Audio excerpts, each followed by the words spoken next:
पागल हो गई हो तुम? औरत होकर एक मर्द पर हाथ उठाते हो? इतनी ऊंची घराने की बहू होकर ऐसी नीच हरकत, शर्म नहीं आई तुम्हें? कौन सा ऊंचा घराना? ये जहाँ सिर्फ एक आदमी राजा है और बाकी सब उसके गुलाम। मीना, चिल्लाइए मत। आप मेरी सास नहीं है। जिस तरह आप इस घर की बहू है वैसे मैं भी हूँ।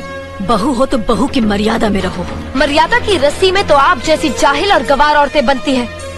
मुझ जैसी पढ़ी लिखी मॉडर्न जमाने की लड़की नहीं। Uneducated idiots. Excuse me, I am not an illiterate. I am a graduate from the University of Allahabad.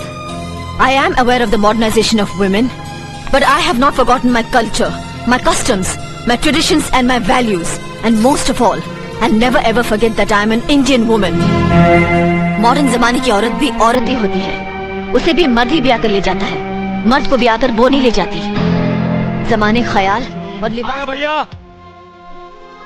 अरे ये क्या, खाना छोड़ के कहाँ जा रहे? अरे भैया बुला रहे हैं। बुला रहे हैं तो क्या हुआ? क्या तो खाना खा रहा हूँ। अगर खाना खाते वक्त भगवान भी बुलाए तो नहीं उठता। अगर भगवान बुलाते तो शायद नहीं जाता, लेकिन बड़े भैया बुला रहे हैं। मीना, अर्जुन ने खाना खा लिया बेटी?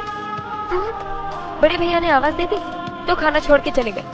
तो फिर तुमने कैसे खाना शुरू कर दिया? मुझे भूख लगी थी इसलिए मैंने खाना शुरू कर दिया। पति के खाए बगैर? तो क्या हुआ?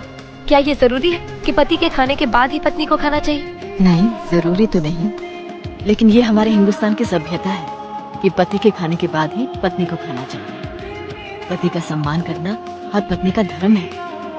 सुनो, एक गिलास पानी देना। क्या? एक गिलास पानी ले आओ।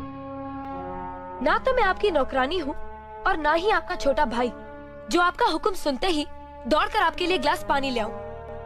मेरे बाप के घर में मेरे एक इशारे पर 10 नौकर हाथ बांधे खड़े रहते थे। ये मत भूलिए कि मैं एक अमीर बाप की एक लौती बेटी हूँ। डैडी, डैडी, कैसी हो बेटी? What a pleasant surprise. आने की खबर भी नहीं की।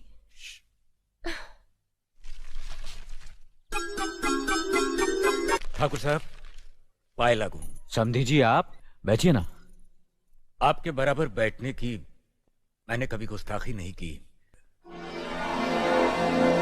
अजय, कम से कम बेटी से मिलकर उसकी कुशलता तो पूछ लीजिए। ये क्या कह रहे हैं आप? मैं इतना ऊंचा नहीं हूं कि अपनी बेटी की कुशलता पूछकर आपका अपमान करूं। कुर्बानी की बुलंदी यह है कि हमारे लिए वो आज तक अपने संतान के माँ बाप नहीं बने। मैं इन अंधविश्वासों में यकीन नहीं रखती और वैसे भी मुझे बच्चे की कोई जल्दी नहीं है।